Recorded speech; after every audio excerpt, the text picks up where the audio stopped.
राधे राधे सभी को। आप लोगों का स्वागत है भक्ति भागवत मार्ग में।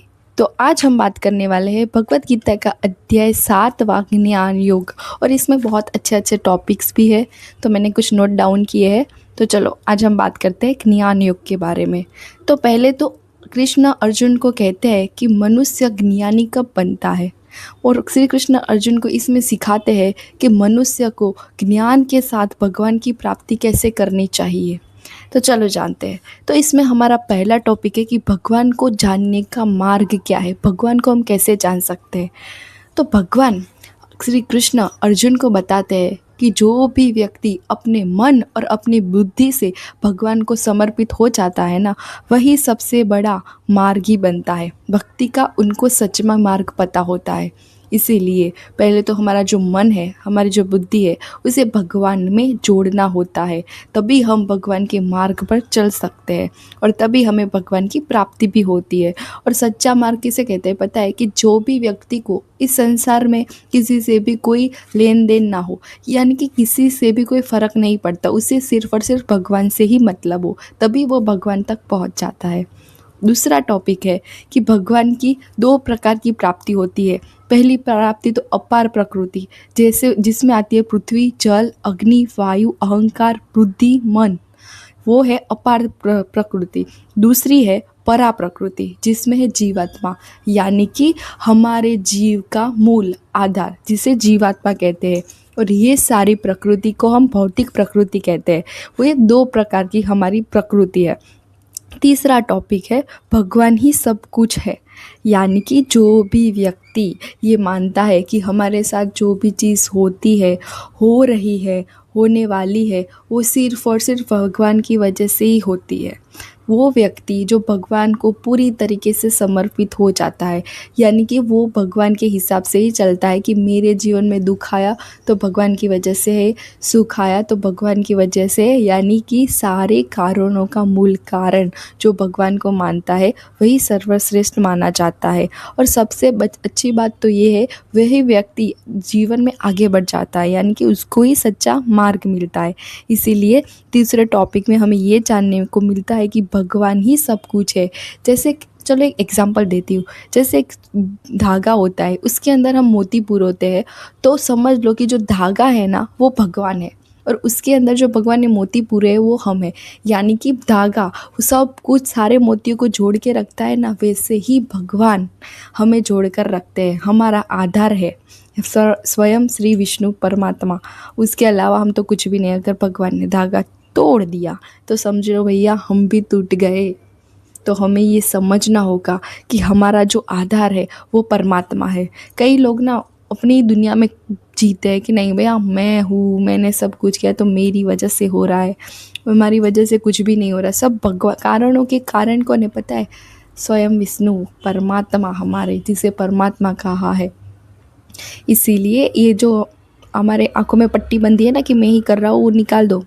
हम तो कुछ भी नहीं कर रहे, हम तो यहाँ भगवान की कृपा से ये मनुष्य अवतार मिल गया हमें, वो ही हमारा सद्भाग्य है। हम और कुछ मांग ही नहीं सकते, फिर भी हमें कदर नहीं है, फिर भी हमें वैल्यू नहीं है इस मनुष्य अवतार की, फिर भी हम पता नहीं नर्क में जा रहे हैं, बुराई की ओर ही जा रहे हैं। भैया क्यों आना है यहाँ पे, वापस क्यों आना है? दुखी होने के लिए? भाई मत आओ, ये मृत्यु लोक है। यहाँ पर सब जहाँ देखो ना वहाँ मातम ही मातम है। हमें मातम मनाने वापस नहीं आना। इसलिए भगवान ये भी कहते हैं कि जो भी व्यक्ति मुझे मान लेता है ना कि संसार में आकर कि नहीं जो भी है वो परमात्मा ही है, उसे वापस फिर इस संसार में नहीं आना पड़ेगा। तो हमें इतना सीखना है कि भैया हमें इस संसार में वापस दुखी होने के लिए नहीं आना, तो मुझे भक्ति करनी है, मुझे भक्ति के मार्ग पर जाना है। भले ही थोड़ी भक्ति करो, लेकिन भक्ति करो। थोड़े से ही शुरुआत होती है। लेकिन कई लोग होते हैं ना कि नहीं 2 दिन माला की, 3 दिन माला की, फिर चौथे दिन जैसे थे वैसे। ऐसे कौन सी भक्ति होती है? कई बार कई लोग बोलते हैं ना कि दीदी हम बैठते तो है, फिर हमारा तो मन ही नहीं लगता। ऐसा लगता है ये क्या, ये तो हमारी, हम नहीं कर सकते, हम तो अभी छोटे हैं। क्यों छोटे क्यों हुए? एक साची बात बताऊँ, छोटा बड़ा भक्ति में और मनुष्य में नहीं होता। Age doesn't matter. Age match ही नहीं करती। क्यों क्यों नहीं करती? क्योंकि हमारा जो आत्मा है ना, उसकी ना तो कोई उम्र है, ना ही वो ख़त्म होती है, ना ही उसका अंत है। ये तो भगवान ने हमें ये बॉडी दी है, वो अपने अपने टाइम के अकॉर्डिंग वो चलते ही आगे बढ़ता है। टाइम आते हम ऊपर चले जाते हैं, उसमें कोई एज मैटर नहीं करती। ये तो सब हमने बनाया है। सबके अंदर सेम ही आत्मा है, उनकी कोई उम्र नहीं होती, उनका कोई अंत नहीं होता। अंत होता है तो हमारे बाह्य रूप का, हमारी बॉडी का होता है। उम्र होती है तो इनकी होती है, हमारे आत्मा की नहीं होती। तो ये कॉन्सेप्ट दिमाग से निकाल दो कि अभी हम छोटे हैं, हम अभी भक्ति नहीं करेंगे, अभी तो हमारे मौज शौक की उम्र है।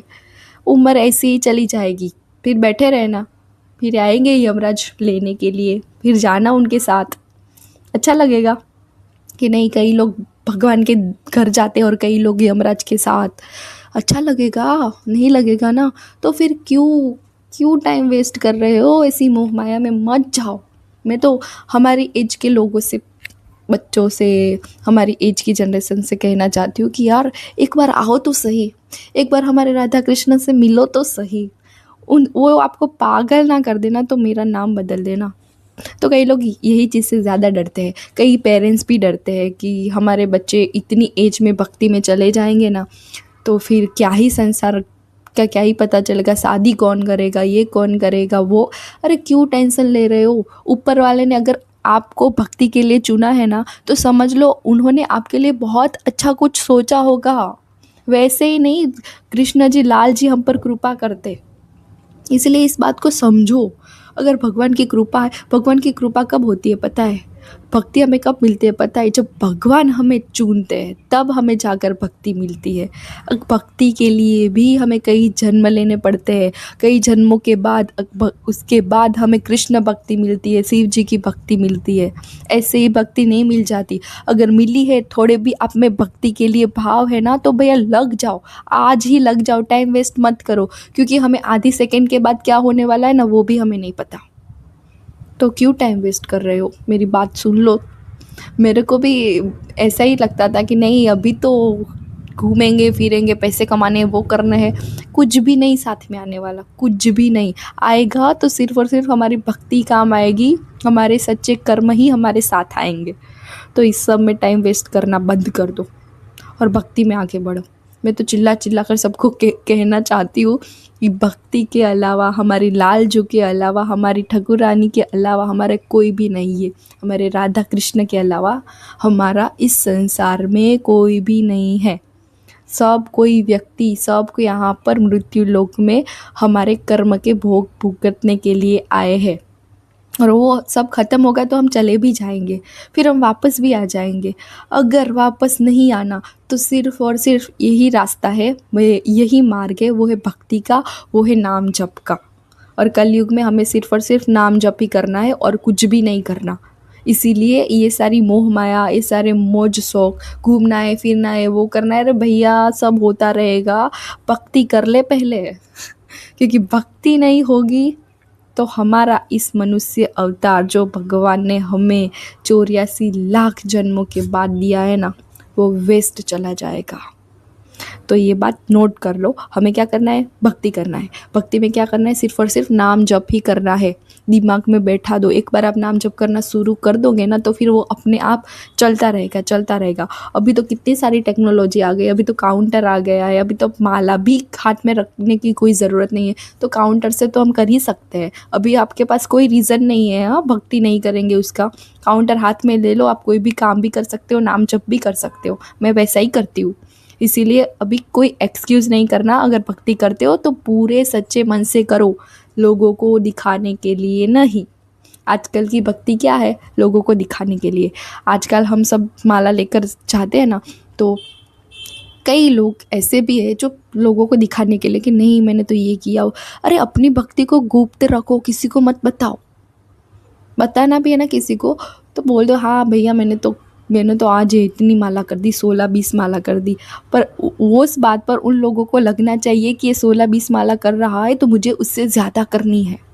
ऐसा मन में भाव रखो। वो किसी और की भक्ति बढ़े ऐसा रखो, लेकिन दिखाने के लिए नहीं कि नहीं मैंने इतनी माला की, चलो शो ऑफ कर देते हैं लोगों के सामने कि मैं भी करता।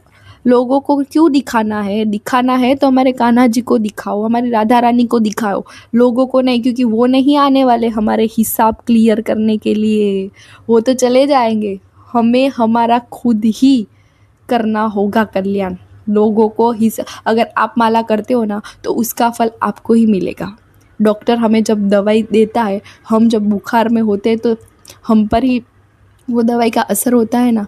तो भक्ति में ही ऐसा है, आप किसी और की माला नहीं कर सकते। अगर आप माला कर रहे हो तो उसका फल भी आपको ही मिलेगा। इसीलिए जल्दी जल्दी से सुधर जाओ, भक्ति के रास्ते पर चलो, सबका कल्याण हो वैसा करो।